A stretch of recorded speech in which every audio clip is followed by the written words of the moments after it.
गुरुर्ब्रह्मा गुरुर्विष्णु गुरुर्देवो महेश्वर गुरु साक्षात् परं ब्रह्म तस्मै श्री गुरुवे नमः। आइए अब आगे की तरफ पढ़ते हैं। अब ये जानते हैं कि माला में 108 दाने ही क्यों हैं। शरीर के सभी अंग मिलकर 108 हैं। ब्रह्मांड में जितने तत्व हैं उनकी संख्या 108 है। अब गणित के हिसाब से 8 सबसे बड़ी अंक 9 सबसे बड़ा अंक माना गया है। 9 के पहाड़े के प्रत्येक का जोड़ 9 आता है। 9 की गिनती में कोई कमी या बढ़ोतरी नहीं है। एक परमात्मा का बोध कराता है। ब्रह्म एक ही है। पुनः पुनः शून्य शक्ति का बोध कराता है। शून्य में ही संपूर्ण शक्ति है। वही आदि शक्ति है। 8 अक्षर माया का बोध कराता है। माया घटती और बढ़ती है। उसी प्रकार 8 का पहाड़ा प्रत्येक पहाड़ा घटता बढ़ता है। 108 उसी का द्योतक है। परमात्मा और माया के बीच में शक्ति निहित है। जैसे जय विजय किसी की रक्षा करते हैं, जैसे आप अपनी संपत्ति एक कमरे में रख देते हैं तो कमरा शून्य है, उसमें धन डालकर आपने उसकी रक्षा की, उसी प्रकार शून्य शक्ति के 2 पहरेदार हैं, 1 और 8। 180 नहीं रखा गया। शक्ति बाहर नहीं रखी जा सकती, क्योंकि कोई संपत्ति बाहर रख करके उसकी रक्षा नहीं की जा सकती। संसार में जितने भी धर्म हैं सभी में 1 और 0 उसी तरह से लिखे जाते हैं। गिनती के अन्य अक्षर में अंतर है, किंतु गिनती का पहला और अंतिम 0 दोनों एक ही तरह से लिखे जाते हैं। कौल मार्गी, वाम मार्गी तथा तांत्रिक भी 8 को शक्ति की 8 कामेंद्रियां मानते हैं और 1 और 0 को पुरुष और स्त्री का प्रतीक मानते हैं। इसके पश्चात 24 जुलाई 1992 गुरुदेव कह रहे थे कि एक बार मैं दशाश्वमेध घाट से होता हुआ पंचगंगा घाट पर आया, जहाँ मुझे तैलंग स्वामी मठ में जाना था। तैलंग स्वामी मठ में जब प्रसाद वितरण होता था तो वहाँ श्रीधर मारवाड़ी बाबा ने, उनकी अवस्था उस समय 90 या 80 वर्ष की रही होगी, उन्हें तैलंग स्वामी ने सशरीर दर्शन देकर कहा था कि प्रसाद दादा के यहाँ पहुँचा देना। तो वे नाव के द्वारा आते और दादा को प्रसाद देते। मठ में उस समय मिलना उनसे। गुरुदेव पंचगंगा की सीढ़ी से चढ़ते हुए ऊपर जा रहे थे। ऊपर एक तरफ चौड़ा स्थान था। एक 80 या 90 वर्ष का बुढ़ा व्यक्ति जो कमंडल लिए हुए बैठा था, उसके बाल एकदम श्वेत थे। दोनों भवें कोई भी बाल सफ़ेद थे और लटके हुए लग रहे थे। उसने गुरुदेव से कहा, बेटा कहाँ जा रहे हो, रुको। गुरुदेव रुक गए। पूछा, तुम्हारा मन किधर है? गुरुदेव को बड़ा आश्चर्य हुआ। यह बाबा कोई और कुछ न पूछकर यह क्या पूछ रहा है?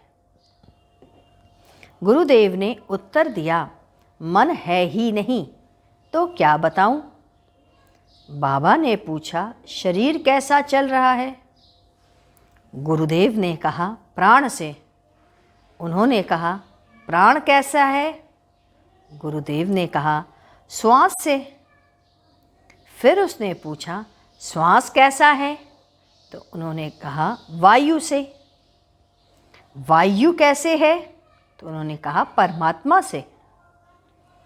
फिर उसने पूछा, धर्म क्या है?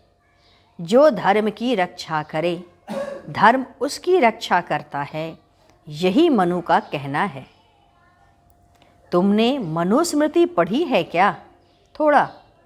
गुरुदेव ने कहा, थोड़ा थोड़ा। गुरुदेव ने पूछा, आप कहाँ से आए हैं और आप क्या चाहते हैं? उसने पूछा, तुम कहाँ से आ रहे हो? गुरुदेव ने कहा, मैं नीचे से ऊपर जा रहा हूँ। बाबा ने कहा, मैं ऊपर से आया हूँ। तुम्हारी दीक्षा किसने किसने हुई? गुरुदेव ने कहा, यह मैं नहीं बता सकता। आकाशीय दीक्षा हुई है। अब गुरुदेव सचेष्ट हो गए। उन्हें 8वीं कक्षा के समय आकाश मार्ग से जो बाबा आए थे, सभी नक्षत्र झुके हुए थे। जैसा कि मैंने पीछे वर्णन किया है, वही आकाशीय दीक्षा थी। कहाँ हो? बाबा ने कहा, आकाश से ही आया हूँ। तुम्हें तुम्हारा कार्य याद दिलाने आया हूँ, उसे पूरा करना है। याद है, गुरुदेव ने कहा। बाबा ने कहा, अब मैं चलता हूँ। गुरुदेव ऊपर की ओर गए और बाबा अंतर्ध्यान हो गए। गुरुदेव ने कुछ नहीं बताया, जबकि गुरुदेव बहुत ही ठहर ठहर कर सोच कर बता रहे थे, ताकि कोई ऐसी बात न मालूम हो जाए। ऐसा मुझे आभास हुआ। गुरुदेव ने कहा, सभी ऋषियों, महर्षियों, संत, कबीर, मीरा, सभी ने पवित्र से पवित्र बने रहने का ही उपदेश दिया है। उन्होंने कहा, पवित्र रहोगे तो ना कभी कहीं किसी न किसी रूप में गुरु से भेंट हो ही जाएगी, जो तुम्हें भगवत प्राप्ति की ओर ले जाने का रास्ता बताएगा और तुम्हें तुम्हारा गुरु मिल जाएगा। इसीलिए शुद्ध रहो, पवित्र रहो और उन्मुख परमात्मा की तरफ मुख करके रहो। इसके बाद 27 जुलाई, आज प्रातः मैं और बाबू नए बन रहे अशोक शक्ति टायर के घर गए। उनके घर में गृह प्रवेश की पूजा और हवन, यह दोनों ही संपन्न हुआ। पूजा के कमरे में गायत्री हवन स्वयं अशोक जी ने किया। उसके पश्चात दूसरे बड़े वाले कमरे में लक्ष्मी पूजन हुआ और उसका हवन हुआ। अंत में दोनों की राख पूजा के कमरे में हम सब ने मिलकर गाड़ दी और फिर उसके बाद पुनः गुरु स्थल पर पति पत्नी ने आकर के गुरुदेव को प्रणाम किया और प्रसाद का वितरण किया। आइए अब हम लोग गुरु वंदना करते हैं। ओम गुरु गुरुदेव, जय गुरु जय गुरुदेव। ओम गुरु गुरुदेव, जय गुरु जय गुरुदेव। ओम गुरु देव, जय गुरु जय गुरुदेव। ओम गुरु गुरुदेव, जय गुरु जय गुरुदेव।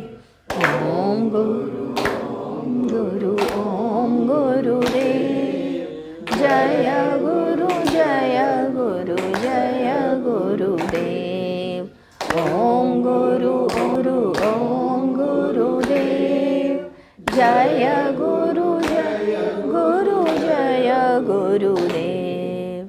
बोलिए सद्गुरुदेव की जय।